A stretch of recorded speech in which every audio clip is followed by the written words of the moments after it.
tayangan anjing dan kucing. Tapi general Ibu bicarakan tentang ke sapi. Nanti anjing kucing mungkin secara garis besar kalian bisa baca di eh, PPT yang singkat itu, atau kalau kalian ini cari buku. Semoga jelas. Jelas ya? Jelas gak? Jelas tuh. Oke.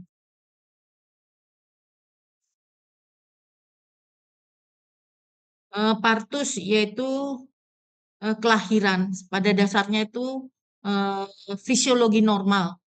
Hmm? Merupakan proses kelahiran dimulai dari persiapan sampai eksklusi atau pengeluaran festus dari uterus induk.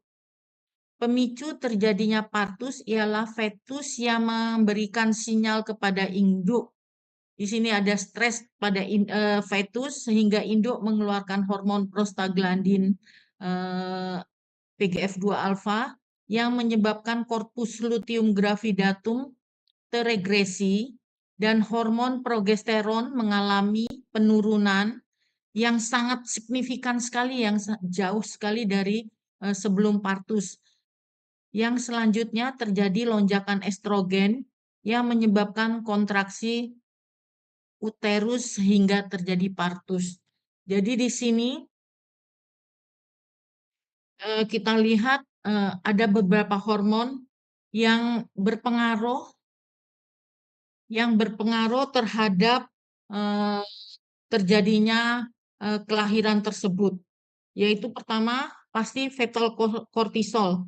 Itu fetal kortisol dari fetus, kemudian penurunan progesteron dari induk, kemudian di sini estrogen, PGF, oksitosin meningkat, kemudian maternal kortisol secara tidak langsung juga sangat tinggi, kemudian relaksin juga meningkat, kemudian prolaktin juga meningkat saat partus tersebut. Di sini kita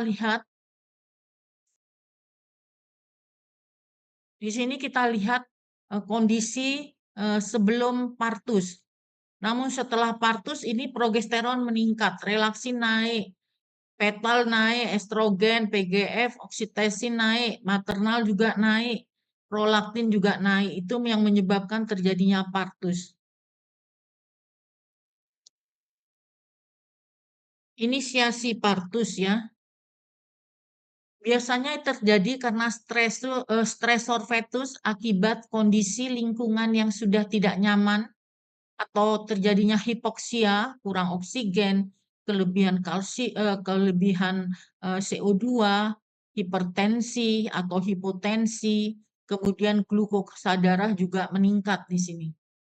Sehingga hormon dari kortikotropik ini meningkat pada fetus. Peningkatan produksi dari adenokortikotropik hormon atau ACTA oleh glandula pituitaria hipofisis anterior. Jadi CRH ini meningkatkan ACTH menjadi meningkat. Kemudian kortisol adrenal juga meningkat.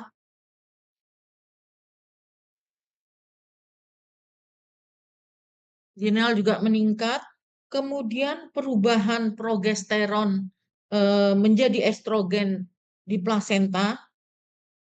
Kemudian produksi prostaglandin 2 alfa menyebabkan stimulasi miometrium dan relaksasi serviks.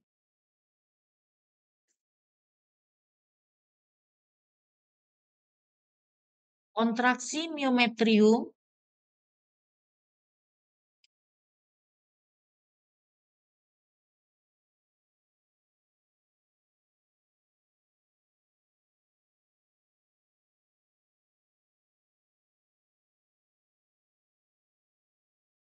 di sini, itu kontraksi miometrium, tekanan intrauterun meningkat dan mendorong fetus memasuki serviks.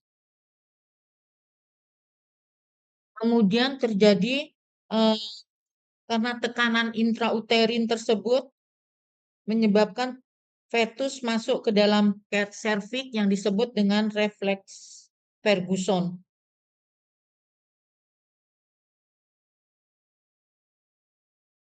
Memicunya pelepasan oksitosin oleh glandula hipotaria posterior ini menyebabkan kontraksi miometrium.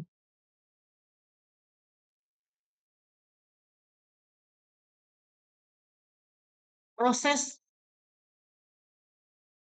hormonal ini terus-menerus berlangsung sehingga fetus dikeluarkan.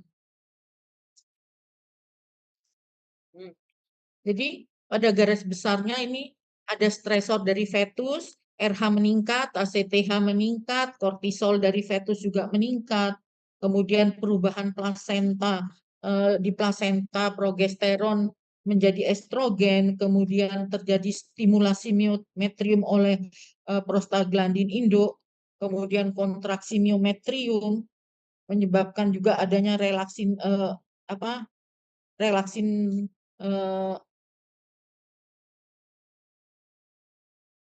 relaksin, kemudian mendorong fetus masuk ke dalam serviks, itu yang disebut dengan refleksi Ferguson, kemudian memicu pelepasan oksitosin oleh hipofise posterior, kemudian kontraksi terus-menerus itu terjadi sehingga terjadi penurunan, terjadi pelepasan fetus. Sebentar ada ini. Bentar ada table anu.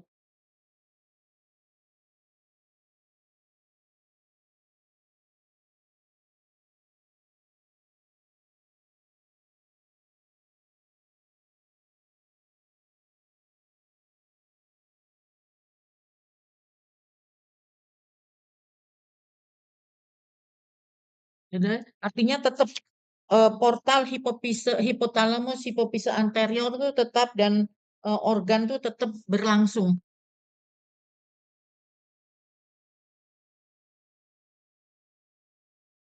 Di sini bagaimana imunitas sistem imun dari partus.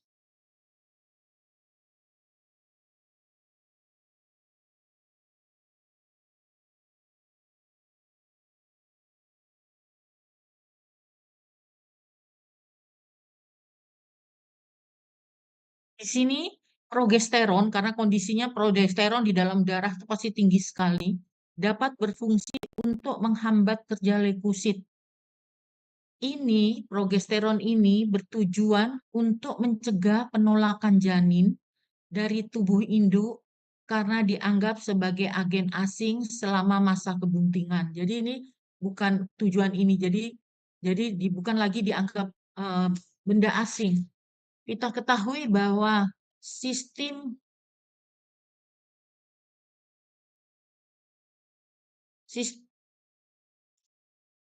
sistem imunitas itu pasti ada sel NK, makrofag, sel dendrit sebagai APC terbukti secara proporsional meningkat di endometrium pada periode bunting awal.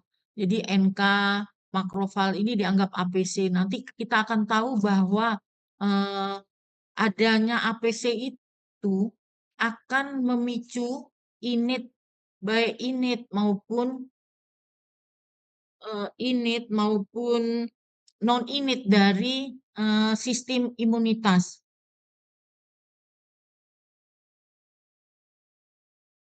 Adanya ini menyebabkan proporsional meningkat di endometrium pada periode awal kebuntingan. Ini tersebut ya, adanya sistem imunitas tersebut akan memberi sinyal konseptus selama periode awal kebuntingan yang berkontribusi dalam sistem plasentasi dengan memodifikasi arteri induk untuk mendukung perkembangan vaskuler plasenta. Sel-sel stroma dan epitel endometrium merupakan penghasil respon imun dalam uterus yang menyebabkan adanya PAMS atau Pathogen Associated Molecular Patterns untuk mendeteksi pattern recognition reseptor. Jadi nanti di hostnya ini ada PAMS, sedangkan antigen yang masuk ada reseptor ini.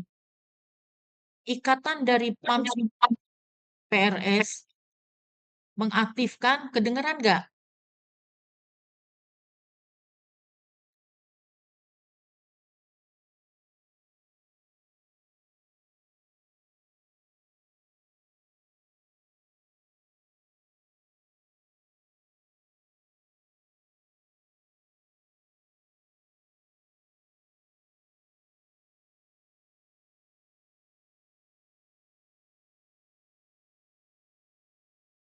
Ikatan dari PAMS dan PRS mengaktifkan sinyal jarul transduksi dari mitogen activation protein kinase, akan mengaktifkan MAP kinase dan N nuklear faktor kappa B. Ini menyebabkan sekresi prostaglandin, sitokin, dan kemokin akan meningkat.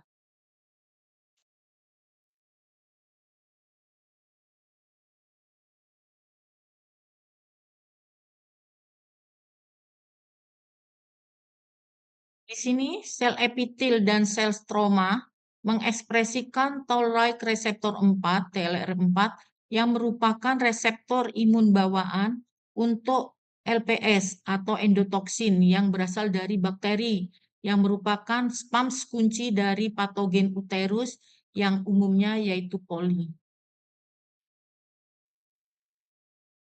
Kekurangan energi, protein atau mineral atau vitamin secara kronis dapat meningkatkan risiko kerentanan individu terhadap penyakit karena menurunnya fungsi sistem imun. Saat parturisi, konsentrasi plasma dari vitamin A, retinol, vitamin E, atau alfa tocopherol menurun disebabkan adanya sekresi kolostrum, sehingga perlu dilakukan pemberian vitamin tersebut sesaat setelah atau menjelang melahirkan sebagai akibat dari meningkatnya stres metabolik dan imunologi.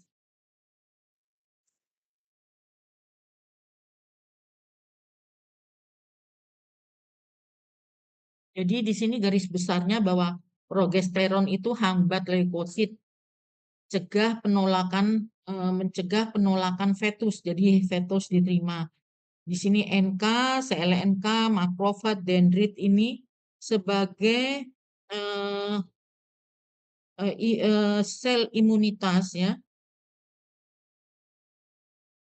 sebagai penanda endometrial awal konseptus. Jadi ada sinal konseptus, kontributualisista placenta, kemudian sel stroma dan epitel endometrium itu merupakan penghasil respon imun dalam uterus. Kemudian adanya asosiat antara apa? Associated antara PAMS atau patogen associated molecular pattern dan pattern recognition receptor, menyebabkan ikatan dari PAM kinase dan MAP kinase dan faktor kappa B itu meningkat, menyebabkan sekresi dari prostaglandin, sitokin, dan kimokin. Kita tahu di sini bahwa imunitas itu pasti ada sistem innate, kan? Innate atau non-spesifik atau bawaan. Kemudian juga adaptif, spesifik, atau perolehan. Biasanya yang innate ini, makrofag granulosis NK itu sebagai antigen presenting cell yang setelah fragmen itu masuk atau patogen-patogen masuk akan dipresentasikan oleh MHC kelas 2. Di sini sel T helper akan mendekati. Sedangkan aditif itu sistem humoral dan sel mediated, ada sistem humoral atau sistem sel. Jadi di sini kalau sudah terjadi Yang kedua, jadi yang pertama itu biasanya init, yang kedua itu biasanya ada sistem aditif. Jadi di sini biasanya antigen presenting cell atau makrofag, granulosis, NK itu dia memfragmentasikan reseptor MHC1 yang nanti berikatan dengan sitotoksis sel C. Biasanya sel aditif itu biasanya kerja dari akan akan menghasilkan sistem humoral yaitu sel B ataupun di sini sel T akan membantu. Kemudian sel mediated atau sistem sel itu biasanya ada APC dan sel T.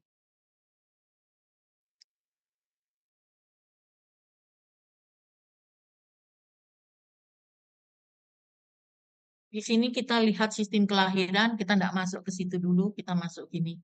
Kelahiran normal pada sapi biasanya ada tahap persiapan ya, tahap-tahap persiapan seperti ligamentum, ambing, vulva, pelvis itu ada perubahan. Begitupun di putingnya ada kolostrum lebih kuning dan tebal. Kemudian tahap pertama biasanya secara eksternal itu kita lihat ada kegelisahan, biasanya ada nafsu makan yang menurun, kemudian cakar-cakar seperti pada umumnya eh, hewan-hewan atau ternak yang akan melahirkan. Ini baru persiapan, mengayuh, memutar, berbaring, berdiri, bolak-balik begitu. Begitupun kucing, biasanya kucing, anjing sama aja. Pasti sifat untuk mengeram itu pasti ada. Sedangkan tahap pertama itu kemudian terjadi juga kontraksi uterus. Di sini chorioallantois biasanya terdorong ke vagina. Tahap ketiganya, tahap satu dari yang terakhir yaitu cairan allantois keluar berwarna kebiru-biruan. Di sini ada kelembapan dari perineal.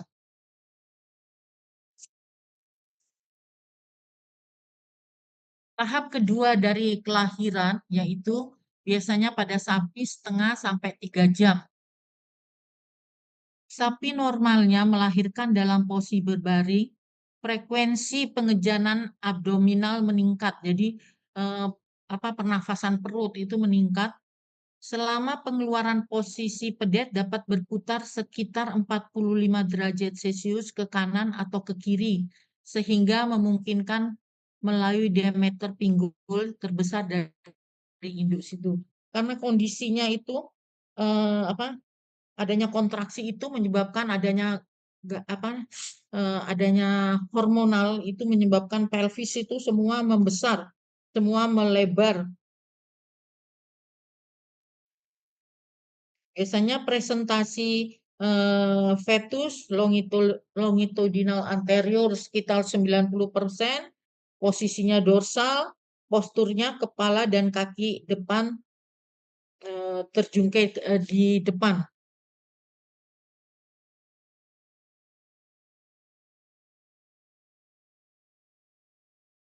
Dan akhirnya anak keluar pada tahap terakhir dari eh, tahap kedua dari kelahiran. Kemudian tahap ketiga yaitu membran fetus normal keluar. Jadi membran fetus keluar atau plasenta yang biasanya disebut plasenta itu keluar. Biasanya terjadi 12 jam setelah partus. Ini stadium kelahiran secara general pada tahap pertama, stadium kedua, dan stadium terakhir.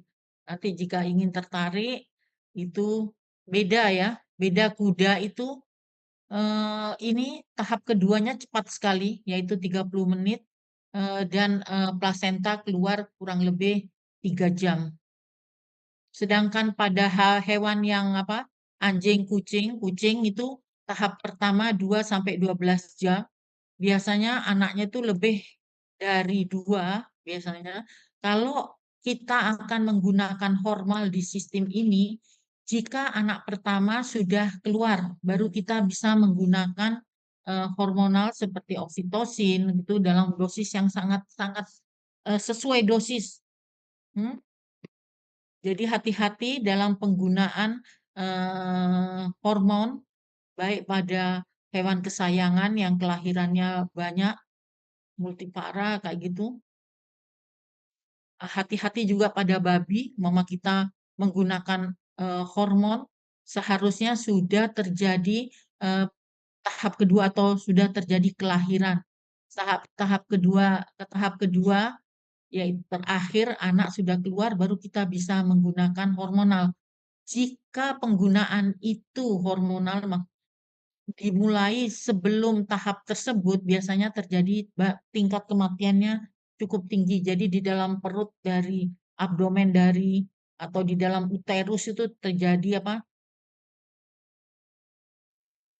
Mau keluar keluar anaknya, tapi eh, apa saluran reproduksinya belum siap. Jadi kematian biasanya banyak itu. Jadi penggunaan hormon harus hati-hati.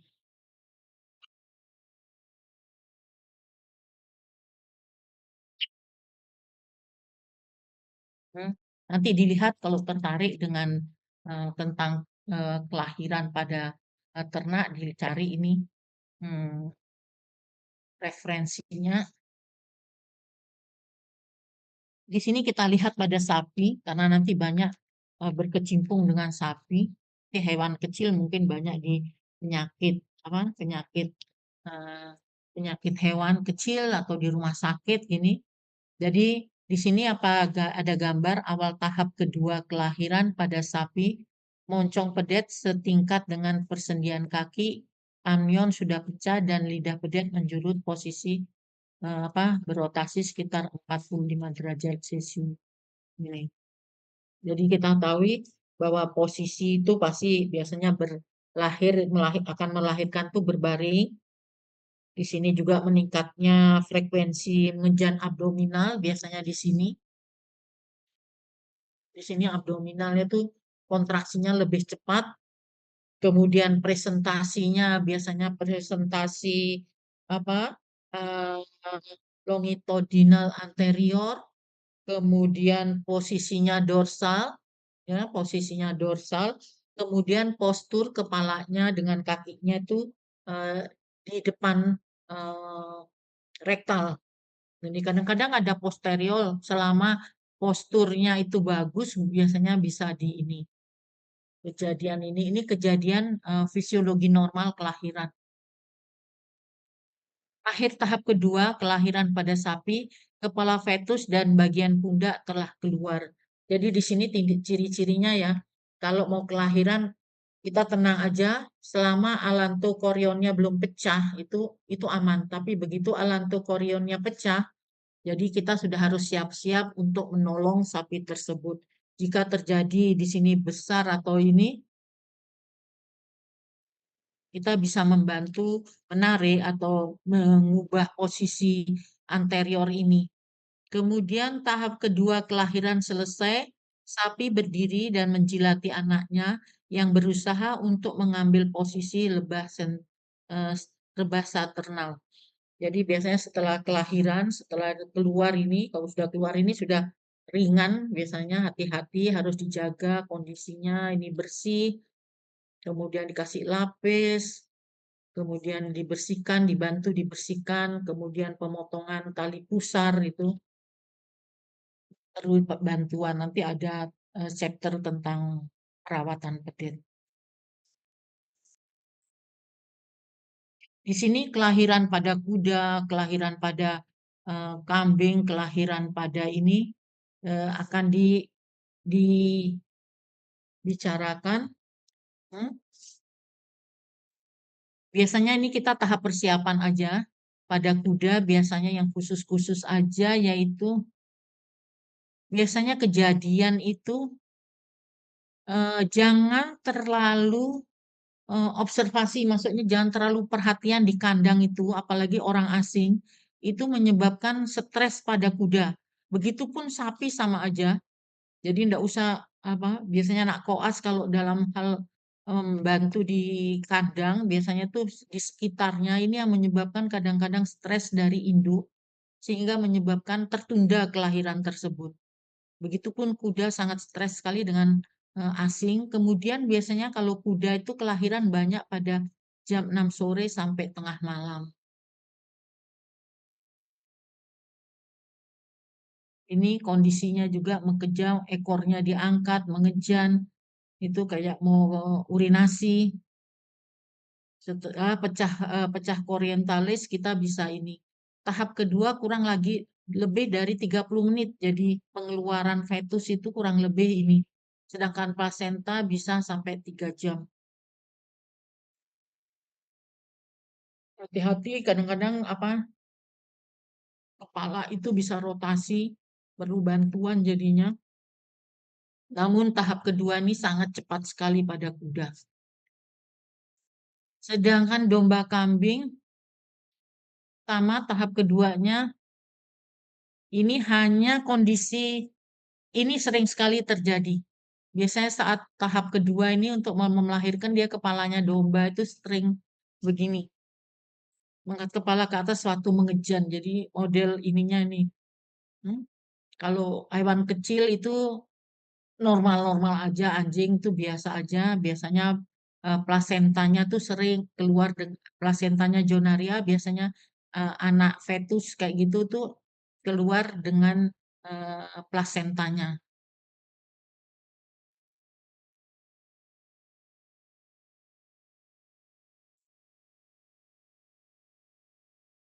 Hmm. Ini sama aja perubahan persiapan kayak gitu biasanya tenang, senang tempat gelap kalau kucing itu. Hmm. Kira fetus mencari apa sarang. Di sini juga relaksasi ligamentum, otot abdomen itu selalu kontraksi, perkembangan ambing juga. Kemudian temperatur biasanya agak turun sekitar setengah derajat dalam waktu 12 jam. Tahap pertama selama tahap ini, kucing tampak kelelahan dapat bersuara nyaring secara teratur. Ini biasanya tahap belum pengeluaran, biasanya ini tapi kalau sudah tahap kedua terjadi lebih lebih ini biasa lebih cool dia. Selama melahirkan rairan coklat tua biasanya terlihat berasal dari plasenta yang marginal hematomata dari plasenta jonaria. Biasanya kadang-kadang plasentanya juga berkeluar bersama eh, fetusnya. Di sini setelah ini biasanya induk menjilati, kadang-kadang makan. Jadi mama habis kelahiran kita tidak ketemui plasenta karena sudah dimakan induknya. Hmm, keluar itu biasanya setelah tahap kedua berakhir, biasanya anak itu keluar itu satu persatu itu lebih mudah, lebih cepat. Di sini kita bisa menggunakan hormon maksudnya. Plasenta sudah keluar biasanya dalam waktu 2 jam dari kelahiran. Hmm. Biasanya kalau tidak dibantu, biasanya kita potong ini tali plasentanya, biasanya induknya yang menggigit.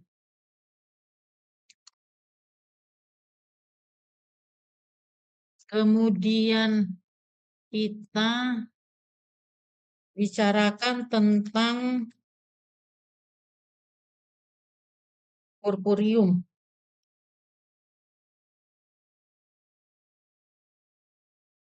Purpurium,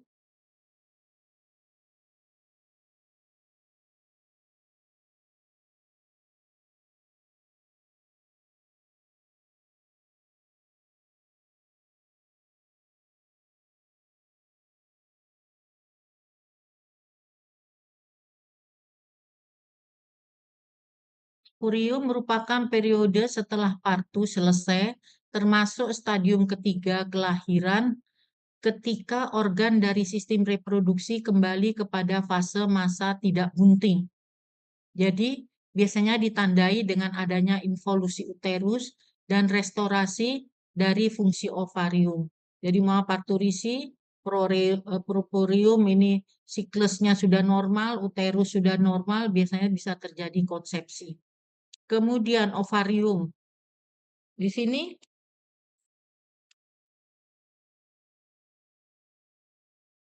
Biasanya uteris dulu. Biasanya terjadi aktivitas porporium itu yaitu penyusutan ukuran uterus, kemudian pemulihan struktur endometrium. eh, Pada hewan poliestrus terjadi pemulihan aktivitas folikel dan kembali ke siklus normalnya. 4. Eliminasi kontaminasi dari dalam uterus. Biasanya kondisi ini ya, prostaglandin mempunyai peranan yang sangat besar dalam proses ini. Biasanya pada sapi, biasanya porporium itu terjadi 40 sampai 45 hari. Pada kambing domba itu sekitar setengah bulan. Babi juga gitu. Anjing itu 4 minggu, kucing 25 hari. Jadi involusi uterus itu sepenuhnya terjadi jika kedua kornu uteri kembali ke ukuran yang sama saat non-gravid dan kembalinya ke posisi lokasi pelvis. Jadi baik secara histologi maupun anatomi sudah kembali ke normal. Di sini kita lihat secara ini penyusutan atrofi saluran reproduksi khususnya uterus, pemulihan struktur endometrius serta lapisan dari dinding uterus.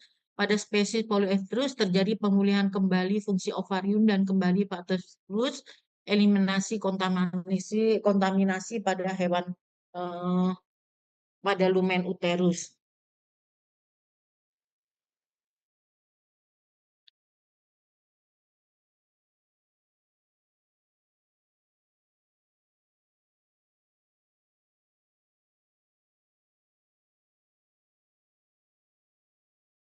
Nah, tadi ini sudah dibicarakan, involusi uterus merupakan proses restorasi uterus kepada ukuran dan fungsi normal saat keadaan tidak bunting, jadi pregravid, jadi sebelum bunting setelah terjadinya parturisi. Involusi uterus meliputi regenerasi endometrium, reduksi vaskularisasi pada endometrium, suplai darah ke uterus, serta reduksi massa otot polos, termasuk pula eliminasi kontaminasi bakteri di dalam lumen. Jadi bisa kita ketahui dalam di sini ada involusi uterus itu biasanya dibagi ya. Purpurium dibagi 3 stadium, early purpurium, clinical purpurium, eh, full purpurium, biasanya kayak gitu. Jadi mama mama early itu 9 hari setelah placenta keluar. Kalau pada sapi biasanya, sedangkan pada clinical 21 hari. Biasanya karena 21 itu karena uterus sudah kembali ke ukuran normal, yang 40 hari itu setelah uterus eh, secara histologi sudah normal sehingga bisa terjadi siklus yang pertama yang disebut day opens atau apa itu.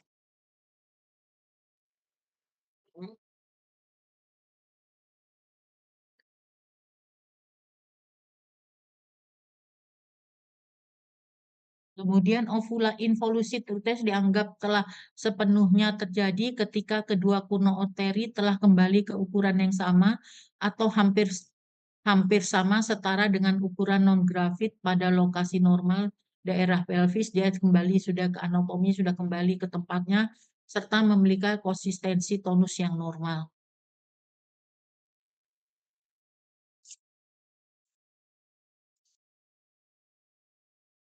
Pada masa purpurium, prostaglandin memiliki peran penting dalam mengontrol proses involusi uterus. Oke. Prostaglandin F2AB merupakan komponen terpenting untuk mereduksi ukuran uterus melalui kontraksi miometrium. Benar, produksi oksitosin pasca partus juga mempengaruhi pengurangan ukuran fetus. Oke. Biasanya ada korelasi positif antara ukuran losia dengan ukuran diameter kayak gitu.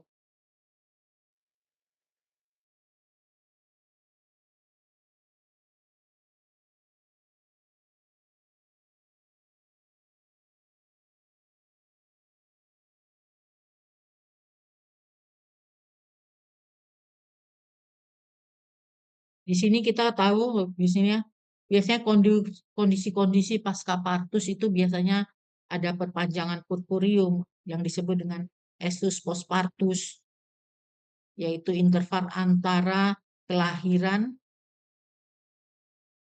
interval antar kelahiran, ya, atau biasanya juga disebut day opens atau open period, yaitu masa sejak parturisi sampai dengan estrus kembali.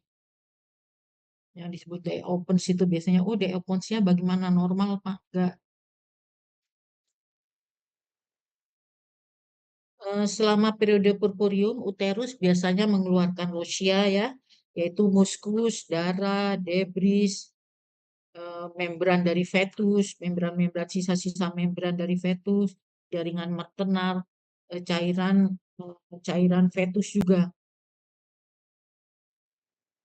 Biasanya losia itu berhenti tergantung dari hewannya. Biasanya pada sapi itu sampai umur berapa, umur setelah keluaran plasenta, pada anjing itu 3 minggu.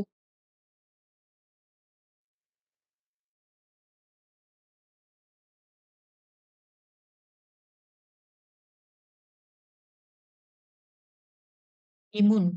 Pada organ reproduksi terdapat mekanisme pertahanan terhadap mikroorganisme yang dapat memfasilitasi kembalinya fungsi fisiologi hewan ke dalam homeostasis. Mekanisme pertahanan ini mendukung perbaikan jaringan serta pemulihan fungsi reproduksi pada endometrium. Peningkatan regulasi respon imun lokal untuk mengendalikan infeksi bakteri atau produksi lokia dan pemulihan epitel uterus telah dianggap sebagai proses fisiologis dalam involusi uterus selama periode postpartum. Sel epitel pada lumen endometrium merespon dan mendukung respon imun dengan memproduksi faktor-faktor proinflamasi seperti sitokin dan kimokin. Jadi kondisi pasca partus dari persiapan kebuntingan itu, di sini mekanisme pertahanan, infiltrasi limfosit untuk fagositosis patogen, kemudian prostaglandin untuk kontraksi mengeluarkan cairan losia atau debris atau yang lainnya, sekresi estrogen oleh ovarium sebelum ovulasi pertama membuat uterus lebih resisten terhadap infeksi. Regenerasi endometrium plasenta diffus pada kuda babi biasanya terjadi, yaitu 2-3 minggu. Sedangkan yang placenta cotylodenaria itu biasa pada sapi 4-5 minggu. Juga adanya perubahan hormonal, jadi ada korelasi positif antara prostaglandin dan oksiten dengan ukuran diameter dari kornu uteri. Jadi korelasi positif.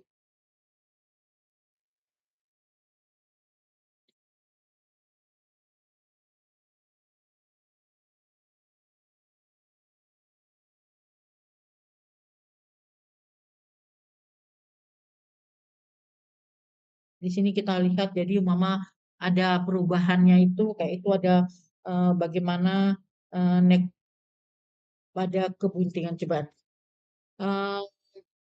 Ada catatan di sini, purpurium sapi dibagi 3 stadium, yaitu early purpurium. Jadi purpurium pada sapi itu sekitar 40 sampai 45 hari, kemudian terjadi estrus biasanya. Kalau normal dibagi ada 3, yaitu early purpurium, clinical purpurium, dan wall purpurium. Setelah kesembuhan itu sekitar 42 hari setelah plasenta keluar. Di sini yang umur early purpurium itu biasanya 9 hari setelah plasenta keluar. Kalau klinikal 21 hari setelah uterus ke ukuran normal. Sedangkan yang full purpurium itu 42 hari setelah uterus secara histologi normal sebelum terjadi kebuntingan. Di sini purpurium berdasar 4 status endokrin ya. Biasanya status endokrin itu biasanya periode purpurea yang yaitu setelah parturisi hingga biasanya terjadi sensitivitas terhadap GNRH biasanya pada awal-awal early purpurium yaitu pada 10 sampai 12 hari kayak gitu. Kemudian periode intermediate yaitu preovulasi. Di sini sintesis terhadap hipofisis sehingga bisa terjadi ovulasi yaitu sekitar 12-20 hari walaupun ovulasi itu tidak sempurna. Biasanya setelah sempurna itu pada periode post ovulasi, dari ovulasi hingga inovulasi pertama yaitu sekitar 40 sampai 45 hari. Involusi itu pun ada. Jadi ada bagaimana kondisi epiter dari interkoronkulenya, bagaimana koronkulanya, bagaimana apa tonjolan dari plasenta itu juga bisa diukurnya. Biasanya ada ukuran-ukuran tertentu.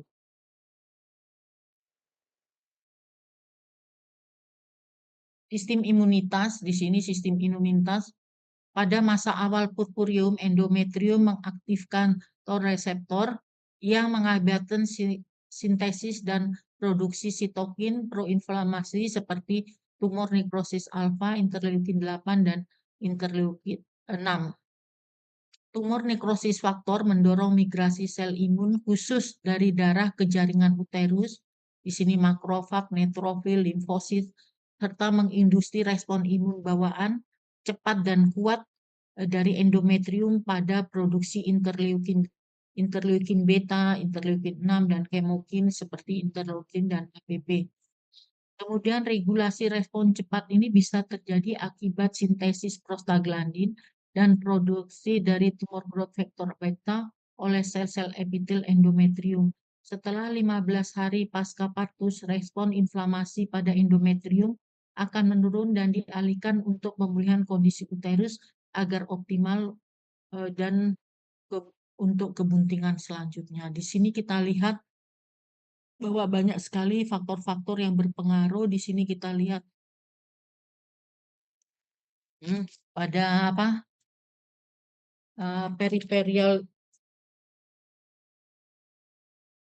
peripheral endometrial immunity. Kita lihat di sini apa-apa aja yang berpengaruh.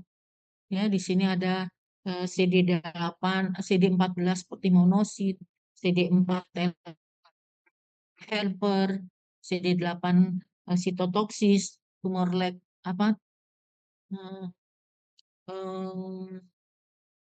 ini kemudian sel NK, APP, tumor nekrosis faktor alfa, interleukin.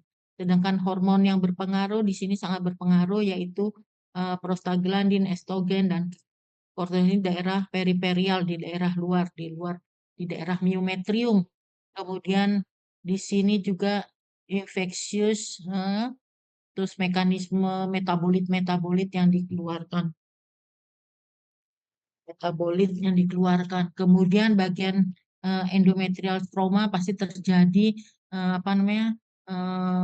yang tadi terjadi kondisi di mana dari imunitas itu baik itu secara innate maupun yang spesifik yang sudah bawaan atau yang didapat.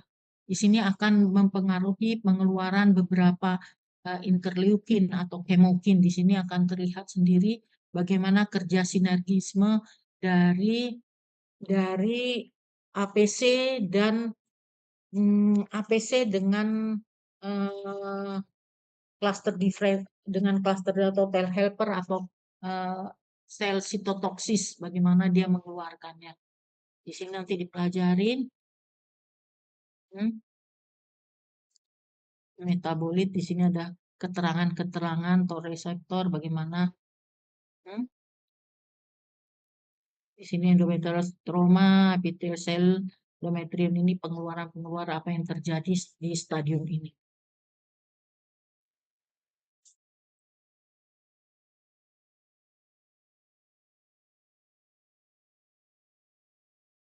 Ini tadi sudah di ibu ini kan periode per periode pada hewan di sini sapi untuk siklus pertama itu biasanya setelah 42 hari itu normal. Setelah 50 hari atau 42 hari, 45 sampai 50 hari. Pada kambing domba, kuda itu setengah bulan sudah terjadi siklus lagi.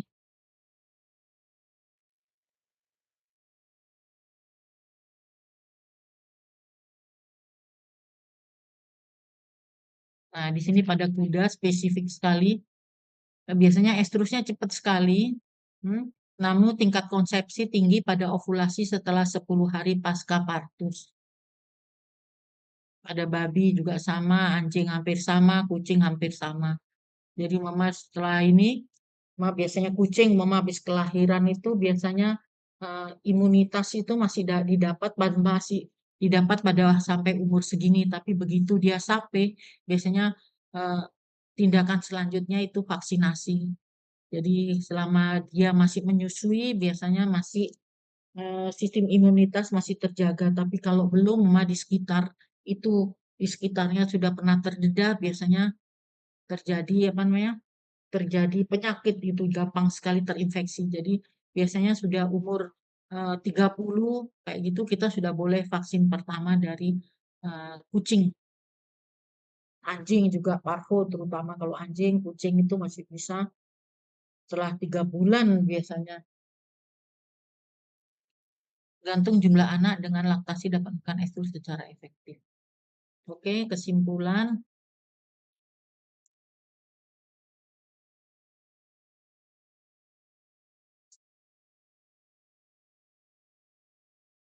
Masa purpurium merupakan masa di mana terjadi proses untuk mempersiapkan kebuntingan selanjutnya dengan adanya involusi uterus dan rotasi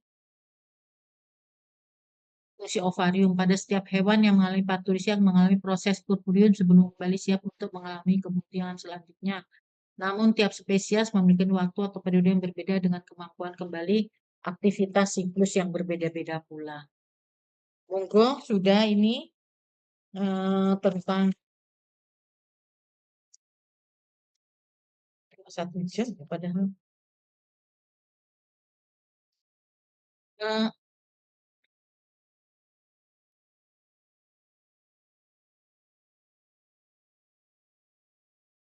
nanti dibaca aja yang tidak mengerti coba di WA ke ibu nanti ibu jelaskan.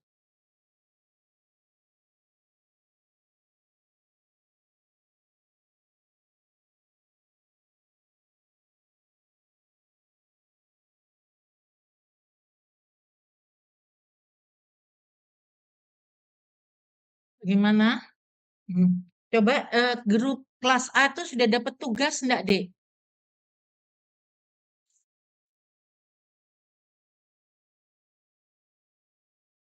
Belum, dokter.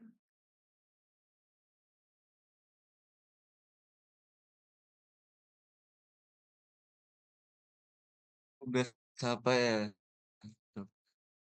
Nanti dibaca aja ya. Sudah dapat tugas.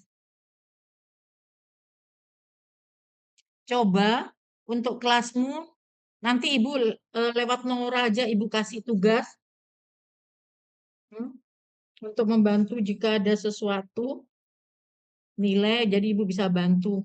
Jadi mungkin untuk UTS itu kita nggak ikut dulu aja. Nanti UAS saja semuanya. Ya, nanti masih lama waktunya, jadi nanti bisa berdiskusi kita. Bagaimana? Apa ada pertanyaan?